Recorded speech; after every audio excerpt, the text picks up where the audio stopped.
109 বছর বয়সে চলে গেলেন ফতেপুরের মা। উলুবেড়িয়ার ফতেপুর এলাকার চঞ্চলা মণ্ডলের শেষ যাত্রাকে স্মরণীয় করে রাখতে ও শেষ শ্রদ্ধা জানাতে উপচে পড়ল অজস্র মানুষের ভিড়। স্থানীয় সূত্রে জানা গেছে, উলুবেড়িয়ার খুড়িঘাটা এলাকায় জন্মগ্রহণ করেন চঞ্চলা মণ্ডল। উলুবেড়িয়ার ফতেপুর গ্রামের কানাই মণ্ডলের সঙ্গে তার বিয়ে হয়। বহু বছর আগে কানাইবাবু ও চঞ্চলা দেবী গঙ্গা স্নানে গিয়েছিলেন। সেই সময় তারা একটি পাথরের মূর্তি পান।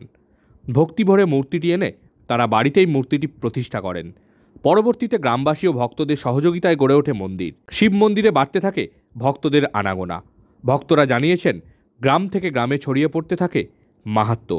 আর তার টানেই উলুবেড়িয়ার বিভিন্ন গ্রাম তো বটেই, এমনকি পার্শ্ববর্তী বিভিন্ন জেলা থেকেও ভক্তরা আসতে থাকেন।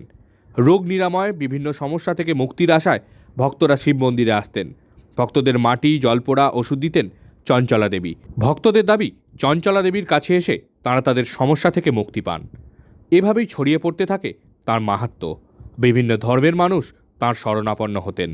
দেহত্যাগ করেন চঞ্চলা দেবীর স্বামী। চঞ্চলা দেবী গ্রামের মানুষের কাছে হয়ে ওঠেন ফতেপুরের মা। গ্রামবাসীরা জানিয়েছেন, তার নিজের কোনো সন্তান না থাকলেও তিনি আপামর গ্রামের মানুষকে ও ভক্তদের সন্তান চোখে দেখতেন ও স্নেহ করতেন। তাদের আরও দাবি, 109 বছর বয়স হলেও তিনি সম্পূর্ণভাবে সুস্থ ও নিরোগ ছিলেন। এমনকি ওষুধও তিনি খেতেন না। জানা গেছে, বৃহস্পতিবার ভোররাতে ফতেপুর গ্রামে চঞ্চলা দেবী দেহত্যাগ করেন। শতায়ু চঞ্চলা দেবীর মৃত্যু সংবাদ ছড়িয়ে পড়তেই ভিড় জমান ভক্তরা। বৃহস্পতিবার সকালে চঞ্চলা দেবীর দেহ নিয়ে নাম কীর্তন সহযোগে ফতেপুর গ্রাম পরিক্রমা করেন গ্রামবাসী ও ভক্তরা। এদিন ফতেপুরের মায়ের শেষ যাত্রায় সামিল হন কাতারে কাতারে মানুষ। মায়ের বাড়ি ছিল বহিরা, কুড়িঘাটায় বাড়ি ছিল। বিবাহ সূত্রে ফতেপুর গ্রামে আসে। এখানে এসে এই গ্রামে থাকতেন। থাকতে থাকতে গঙ্গায় স্বামী স্ত্রী দুজনে চান করতে যেতেন। সেখানে যে একটা শিবের পাথর পায়, সেই পাথর নিয়ে এসে এখানে প্রতিষ্ঠা করে।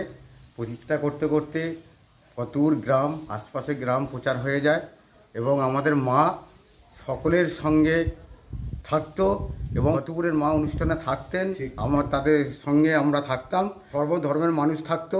একটা জাগ্রত মন্দির এবং আমরা এখানে মন্দির প্রতিষ্ঠাতা হলো এবং আজকে মায়ের যে এখানে মন্দির হয়েছে, সকল উলুবেড়িয়ার সকল মানুষ এখানে এসে উপস্থিত হতো, হিন্দু মুসলমান, এবং মা তাদেরকে বিভিন্ন রকম মাটি দিয়ে বিভিন্ন রকম ওষুধ এবং জলপড়া দিত। তাতে মা আমাদের অসুখ সারত। মা আজকে 109 বছর বয়স হয়েছে, কোনোদিন একটা ডাক্তারখানায় যায় না, ট্যাবলেট খায় না, কোনো কিছু খায় না, কোনো ওষুধ খেত না। এই মায়ের জল, এই মায়ের থানে বসেই ভালো হয়ে যেত। আজকে আমাদের মা আমাদের ছেড়ে চলে গেছে এবং আমাদের গ্রামের লোক আজকে কাতারে কাতারে লোক আসছে এবং আমরা তার জন্যে গ্রামবাসী এবং উলুবেড়ির যারা আশপাশের মানুষ তারাও মর্মাহত, তারাও এখানে আসছে। মা বলে আমরা মানতাম আর আমরা এইভাবে থাকতাম। আমরা ছোটোবেলা দিয়ে আমরা এই মন্দিরে আসতাম। আমার মেয়ে আর আমি বাবলু সারেন। আমার বইয়ের নাম হচ্ছে তায়রা বেগম, আমার মেয়ের নাম হচ্ছে আফরিনা পারভিন, মানে তানি বলে সবাই চেনে। আমরা এই মায়ের কাছে আমরা আসতাম। উনি আমাদেরকে যা মাটি দিতেন আমাদের কাজে লাগতাম। আমি মুসলমানের ছেলে, উনি যে মাটি দিত ওইটা মাটি খাঁটি মাটি দিত। একটা কোনো ঘা থাকলে সেই মাটিটা বুইলে দিলে ওখানে ঘা ভালো হয়ে যেত।